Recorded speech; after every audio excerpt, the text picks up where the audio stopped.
Hi, right, reasonably short video this one, showing you how to adjust your motion detection grids.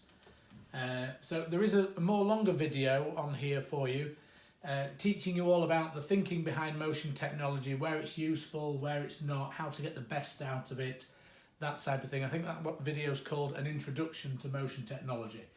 Once you've watched that and understood that one, this is showing you how to adjust the grids, which is going to determine how many alerts that you get. So we've got a bit of a standard backdrop here, just out of our window. The camera's actually pointing through the glass, so please ignore the poor picture quality. The camera would normally be outside. So what we're going to do is we've got some cars, a bit of a track here, a bush, a fence and a house. We're going to bring the arrow down to the bottom so our toolbar appears. We're going to go into our trusty start button here in the bottom left hand corner.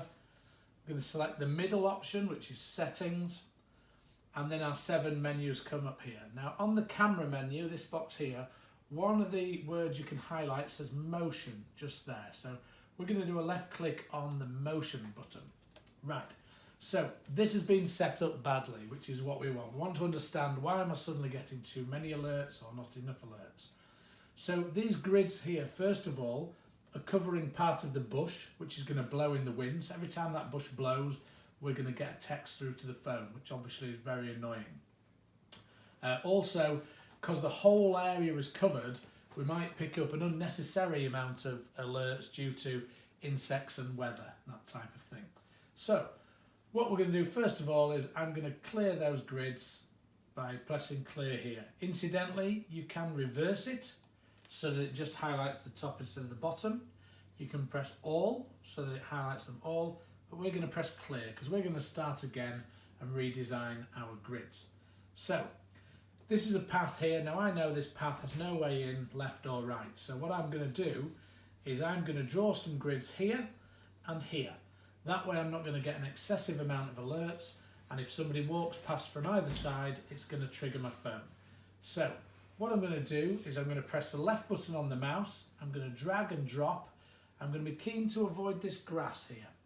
And I'm going to do some grids down here like so. So if somebody walks across those grids, that's going to trigger it. I've accidentally covered some of the grass here, which might blow in the wind. So again, I'm going to now press the mouse again, and I'm going to drag that the opposite way so that that removes those. I want to do the same at this side. So I'm going to start in the top left again, press and hold my left button on the mouse, drag and drop, so I've got a few grids here. Once again, I might be concerned that I've caught the bush, so I'm going to left click and I'm just going to remove those ones there. So if somebody walks down here, it's going to trigger the alert. Now then, you'll see here camera 1, motion is on. I've got the option to turn it off, but we want it on. Sensitivity, far too high. You'll see up here, these are all set on number 2. This one has accidentally been set on number 6.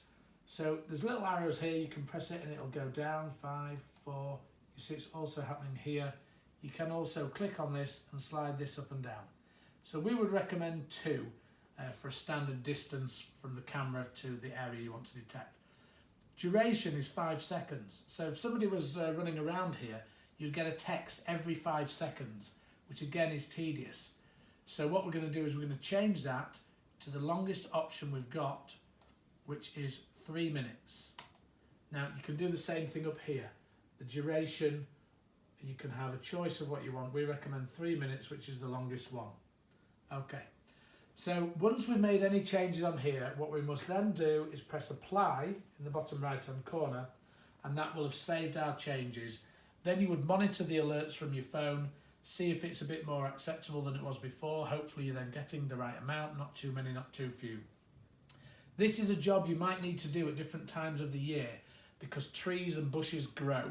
So when we've installed your system, we might have set some sensible grids up, and then you might have a bush grows into those grids, and then you would need to trim those grids back. There's other things that flap about in the wind to bear in mind. Washing lines, covers on patio furniture is another one. You might not even think about it, but as they're flapping about in the wind, it can trigger an alert, and you look at the alert and think, there's nobody there, but that's what it was.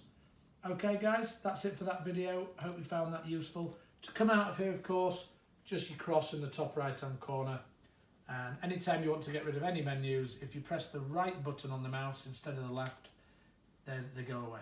Okay, thanks a lot.